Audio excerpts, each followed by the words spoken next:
বিচারের বাণী নীরবে নিভৃতে কাঁদে। আরজি করের তরুণী প্রতিভাবান চিকিৎসক তিলোত্তমার খুন ধর্ষণ মামলায় গ্রেপ্তার হাসপাতালের অধ্যক্ষ এবং টালা পার্ক থানার ওসি অভিজিৎ মণ্ডলের 90 দিনেও চার্জশিট জমা করতে পারল না সিবিআই, নাকি জমা দিল না সিবিআই। একাধিক প্রশ্ন অভিযোগ নিয়ে আবার প্রতিবাদে সরব বঙ্গ কংগ্রেস। রাজপথে নেমে প্রতিবাদে সামিল কংগ্রেসের নেতাকর্মী ও সমর্থকরা। তাদের কথায়, আমাদের অভিযোগ সত্য প্রমাণিত। তৃণমূলের সাথে বিজেপির গোপন সেটিং প্রকাশিত হলো। আজ 14 নভেম্বর শনিবার কংগ্রেসের পক্ষ থেকে সিবিআই অফিস নিজাম প্যালেসে বিক্ষোভ প্রদর্শন কর্মসূচি পালন করা হয়। এক্সাইট মোড়ে জমায়েত করে সেখান থেকে মিছিল করে যাওয়া হয় নিজাম প্যালেসে। সেখানে গিয়েই বিক্ষোভ প্রদর্শন করা হয় কংগ্রেসের পক্ষ থেকে। পিআরএম বেগরাজ 1997 সালে প্রতিষ্ঠিত হয়েছিল। সবচেয়ে সাশ্রয়ী মূল্যের বাড়ি, উচ্চমানের বিলাসবহুল স্থাপনা ও মাইল ফলক তৈরি করে বাণিজ্যিক প্রকল্পগুলির মাধ্যমে আমরা আজীবনের আস্থা অর্জন করেছি এবং এর জন্য বিভিন্ন পুরস্কারও পেয়েছি। আমরা শত শত মানুষের স্বপ্নের আবাসন তৈরি করছি ও অসংখ্য সম্ভাবনাময় সমাজ গড়ে তুলছি। তবে আর প্রতীক্ষা কিসের? আসুন আমরা সকলে মিলে একটি আধুনিক জীবনযাত্রা গড়ে তুলি। বিস্তারিত জানতে আজই কল করুন।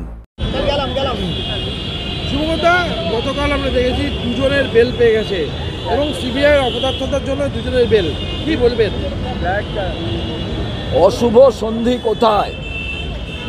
নাটক বিরোধিতা বাংলার মানুষ দেখলেন।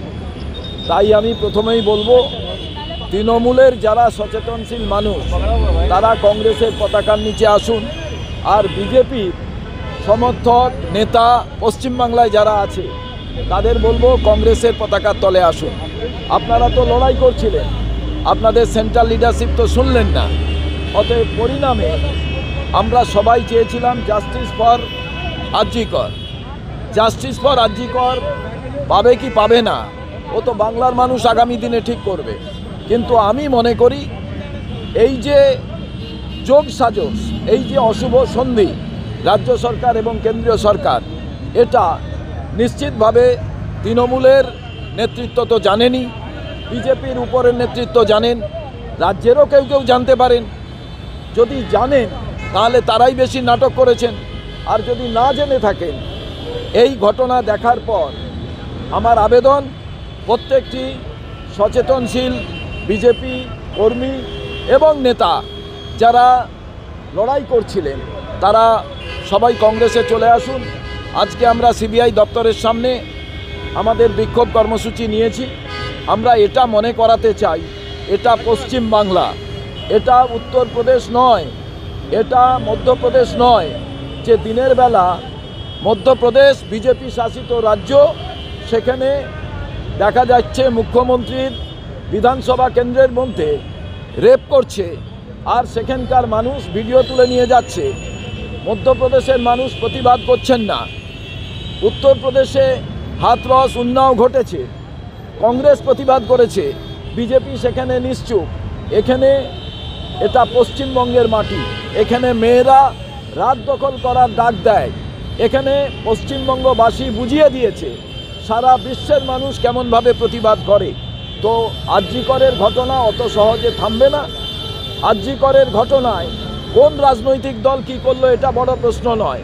সচেতনশীল বাঙালি সমাজ, পশ্চিমবাংলার বাসিন্দা যে সম্প্রদায়ের হোক, সে ইউপির বাসিন্দা হোক, বিহারের বাসিন্দা হোক, সে কর্ণাটকের হোক, কেরালার হোক, পশ্চিমবঙ্গে যারা বসবাস করেন তারা এই অন্যায়ের প্রতিবাদ করবেন।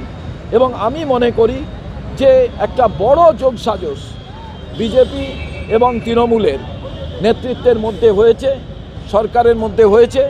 তাই পুলিশ, তাই প্রশাসন, তাই দেখা গেল ইডি, সিবিআই সব আজকে তারা কি ঘটনা ঘটালেন।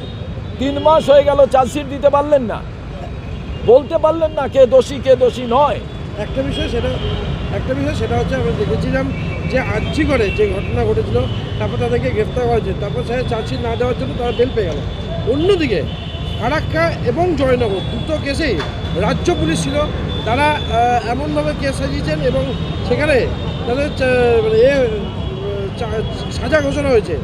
সেই ক্ষেত্রে আপনাকে আমি আজ একটা কথা বলি, যে মিনি বাসের লোন নেয় যে দেখবেন বাড়ি করার জন্য লোন নেয়, ব্যাংক যদি টাকা শোধ না করতে পারে ব্যাংকে, ওই মিনি বাস টেনে নিয়ে চলে যায়। আর 42,000 কোটি টাকা ব্যাংকের টাকা মুকুব হয়ে গেল। কি কারণে হচ্ছে? ছোট যারা দোষ করেছে, বড় দোষ করেছে বিষয় নয়।